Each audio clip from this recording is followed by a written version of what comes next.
And may chance talaga na umunlad yung inyong kabuhayan. Ito guys, you are chasing after your dreams, no?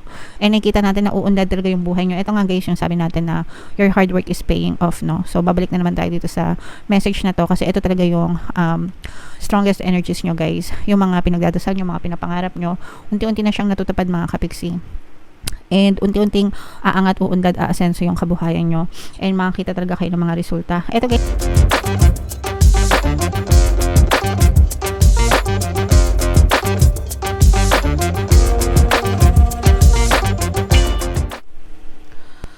Hello guys, hello Cancer, welcome back to Pinay Pixie Tarot. Ang pamagat ng episode natin for tonight is full moon kapalaran para ngayong March to April para sa Cancer, Sun, Moon, Rising Sign, and Venus.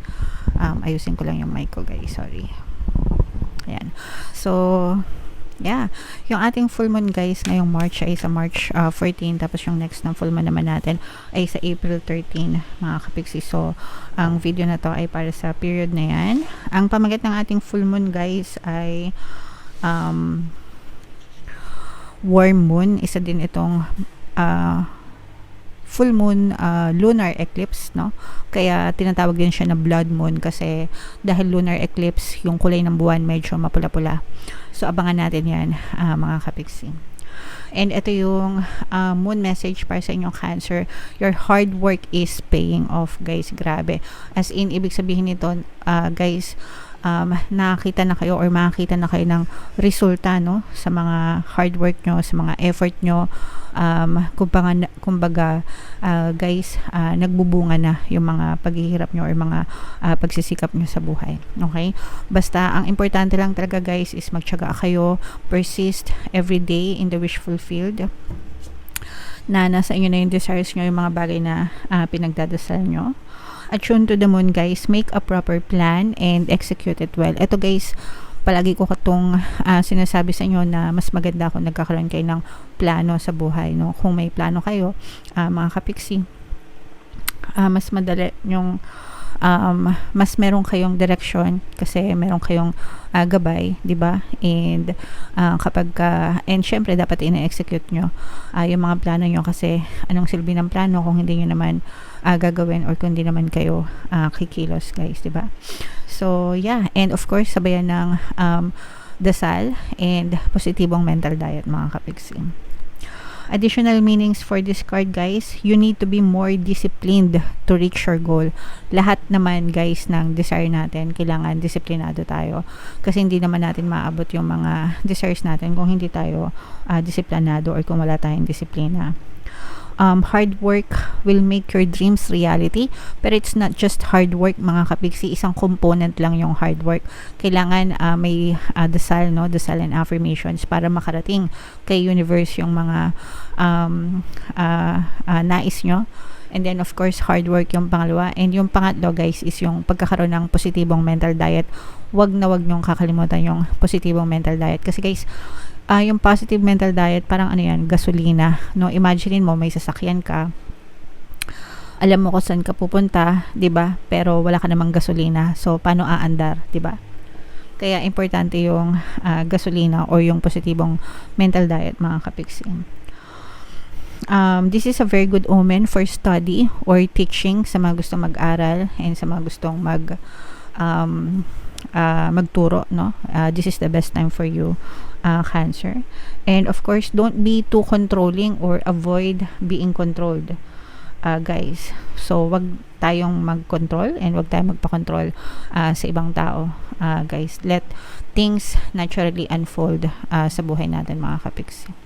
Alright, so yeah, yan ang mga messages for you Cancer. Comment down below guys if feeling nyo nakaresonate kayo dyan. Tingnan natin yung ganap sa inyo mga kapiksi. Shuffle natin to. Habang sinashuffle ko to, panoorin nyo muna yung video natin regarding sa ating paano mag-manifest ng abundance video course. Kapiksi, sawa ka na ba sa mga struggles at hirap sa buhay mo? Masipag ka ba at masikap sa buhay ngunit hindi ka pa rin umaasenso? Ilang beses ka na bang nag-attempt magnegosyo at mag-invest pero palagi ka pa rin nalulugi?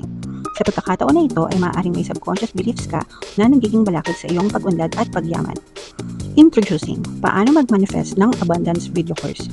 Dito ay matututunan mong ma-overcome ang mga balakid mo para tuluyan ka ng umunlad, umasenso, sumagana, maging matagumpay, successful at maswerte sa iyong kabuhayan, pera, trabaho, negosyo, salapi at kaperahan ng bonggang-bongga.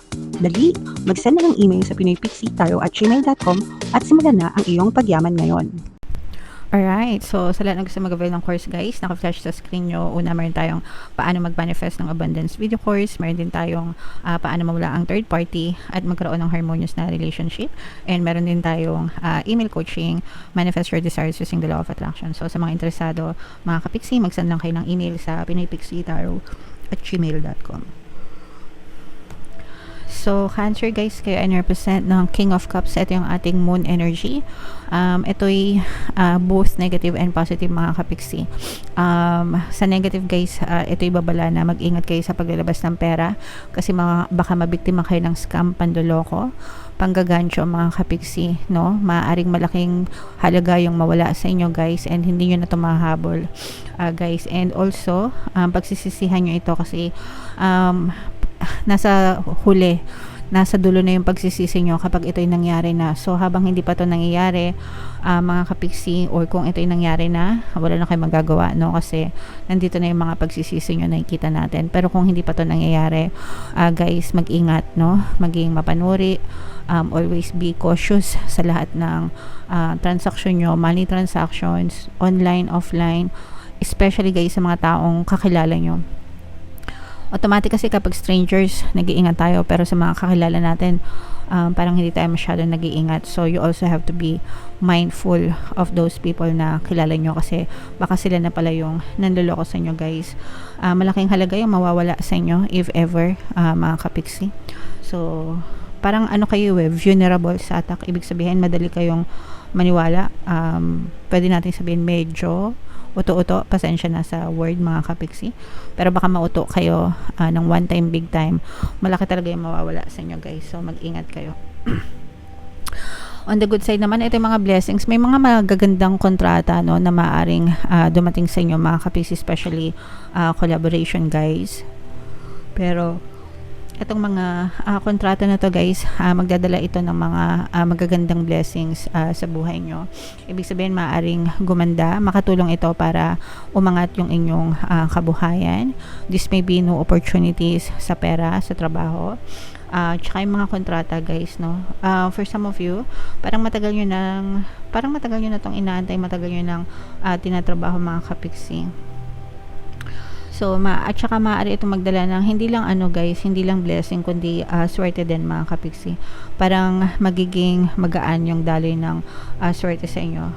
Parang paikot-ikot yung dala ng, parang iikot na yung daloy ng swerte sa inyo mga kapiksi. Okay, so yeah, ito yung sinasabi din natin guys na your hard work is paying off mga kapiksi. Ibig sabihin maaari na rin kayo makita ng mga resulta ng mga effort nyo kasi itong kontrata na to guys, parang matagal nyo na tong tinatrabaho, ganyan, pwedeng nagkaroon na ng negotiations, revisions, pero finally mapupush through na to mga kapiksi. Okay, alright.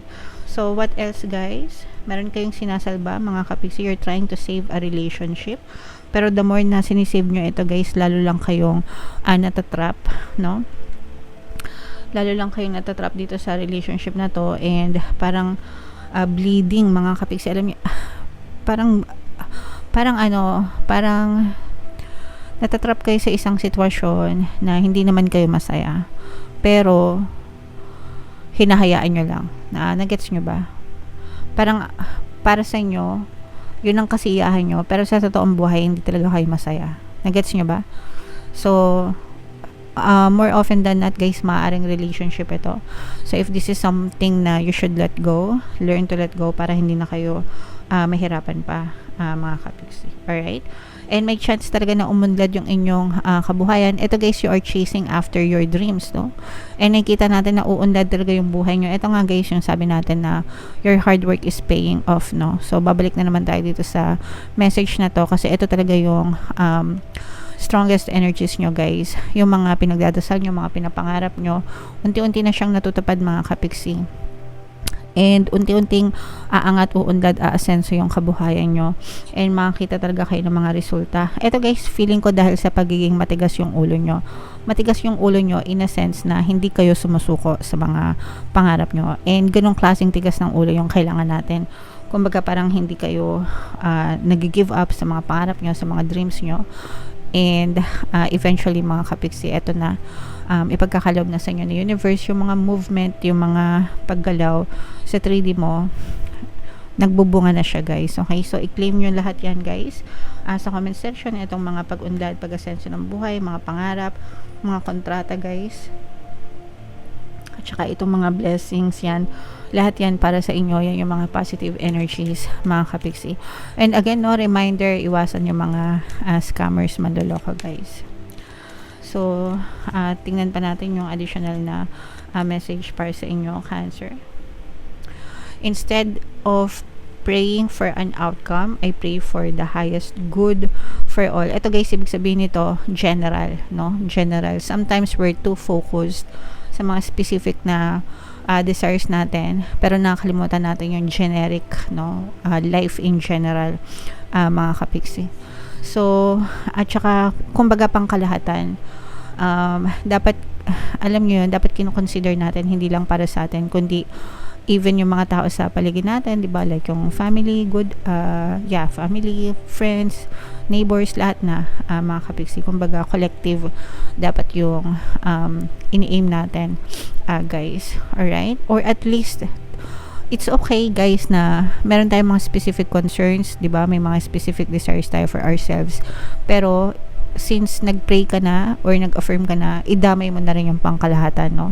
Hindi naman ganun kahirap yun, mga kapiksi. Idamay mo na rin yung pangkalahatan kasi ikaw rin naman yung may kinabang. And if lahat tayo ganun yung ginagawa, di ba, edi sana masaya yung buong mundo, di ba? So lahat tayo guys mag-aim ng world peace. World peace for everyone, mga kapiksi. So imagine mo 7 billion people in the world, 'di ba? Praying for world peace, edi sana wala nang away-away, wala nang gulo-gulo kung lahat lang ng 7 billion people in the world, 'di ba? Affirming for world peace. Okay? Kasi collective energy 'yan, guys. Okay? If you know what I mean. All right. So, yeah. Comment down below guys if feeling nyo naka-resonate kayo. And for more tarot readings, Cancer, ito yung playlist nyo. Ito naman yung ating success stories ng paano mag-manifest ng abundance video course. Click here to subscribe guys. Ito yung ating mga pampaswerte subliminals. Thank you for liking, sharing, and subscribing. See you again next time. I love you all mga kapiksi. Have a nice day. Bye-bye.